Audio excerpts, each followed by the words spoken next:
Hey everybody, it's Mr. P, and I'm back with quarter three, project one for your financial literacy class.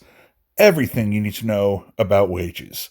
Because let's face it, unless you're born fabulously wealthy or win the lottery, at some point you're going to have to work to make some money. Now, from the day we're born till the day it's all over, we only have a finite number of hours here on Earth, and that makes time our most valuable commodity. Every hour you spend doing anything is an hour you will never get back.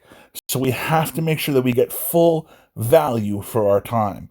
So when we're working and trading our time and effort for a wage, we need to know how we're getting paid and how much that time is worth. So let's take a look at a couple of things about pay. The big term you might hear is base pay. Base pay usually makes up the bulk or base of your wage. Base pay can come in a couple of different forms, but the two that we're going to talk primarily about are hourly wages and salary. So if you look up top, an hourly wage, it's pretty simple. You get paid a set number of dollars per hour that you work in a week or pay period. So if you make $10 an hour and you work 40 hours per week, you're going to gross $400 for that weekly pay period. Salary, on the other hand, is a preset number of dollars that you make for a preset amount of time. So maybe your salary is $400 a week, or maybe it's $1,600 a month, or maybe it's 20 some odd $1,000 a year. It all depends on what the agreed upon salary is. Now, there are drawbacks to both of these. An hourly wage tends to add up to being significantly less than salary, but that's not always the case. Lawyers might have an hourly wage of $400 an hour. They're going to do pretty well. And salary might not follow the same 40-hour work week that you're used to.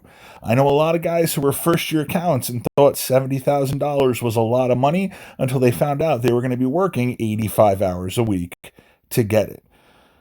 Two other forms of pay that you'll see at the bottom of the screen are commission pay and merit-based pay.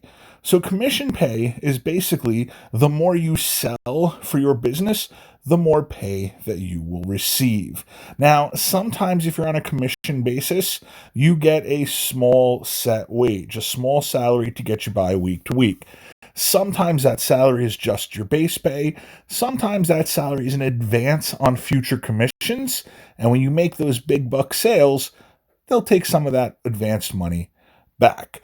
Commission jobs, you usually see car salesman, real estate agent, ad sales, things like that. Commission is usually a sales-based job, and the more you sell, the more you will make. Merit pay. Do you remember those accountants I was talking about a few minutes ago? Those guys that were working ridiculous hours and making a pretty good wage, but why are they working all those hours if they're on salary? Well, that's because a big chunk of their pay is merit based. If they do a great job, if they work all these extra hours, they're going to get a hefty bonus at the end of that year. So, one thing, it's kind of the elephant in the room: overtime. If you're an hourly wage worker in the United States of America, with very, very few exceptions, you're entitled to overtime pay. In the US, anything over 40 hours usually equates out to 1.5 times your pay. So if you were making $10 an hour for the first 40 hours you worked in the week, you'd end up at $400. But if you worked 45 hours, you'd get $15 an hour for every hour over 40. So for those 45 hours, you'd make $475. Now, salary workers can potentially be entitled to overtime as well. It all depends on how their salary was structured. But for the most part, salary workers are exempt of overtime requirements. So they could work more hours and they don't get paid anymore. It can be one of the drawbacks to salary if you're in a field that requires you to work a lot of time and is exempt from overtime rules. Allowances are another way that businesses can make their positions welcoming or interesting to employees. So, allowances, and this is something you see less and less of nowadays, but allowances are amounts of money that you are eligible to get in return for doing a certain thing for your job. So, if you have to move from one location to another, if you're willing to move to take that job, you might get a moving allowance that will cover the cost of the moving truck and relocation. If you have to commute and use your car for your job. So if you're going out on sales calls, but you're using your personal car, you might get a mileage and a fuel allowance. If your car is basically used to go back and forth from work, there's a chance that your employer, if they really really want you, will give you a car allowance, a vehicle allowance that will help you pay for that car.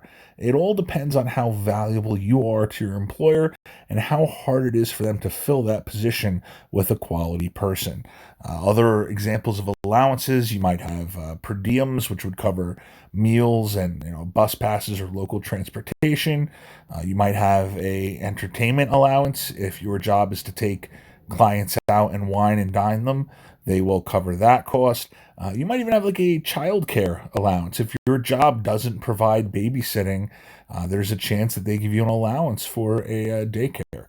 Again, these are rarer and rarer nowadays, but they do still exist, as do benefits. All right, now some allowances can be viewed as benefits, but there are other benefits that do come up. Retirement packages, things like 401ks. You might get a company car. You might get a spending account, which would be like allowances or a type of an allowance, but also it's a benefit.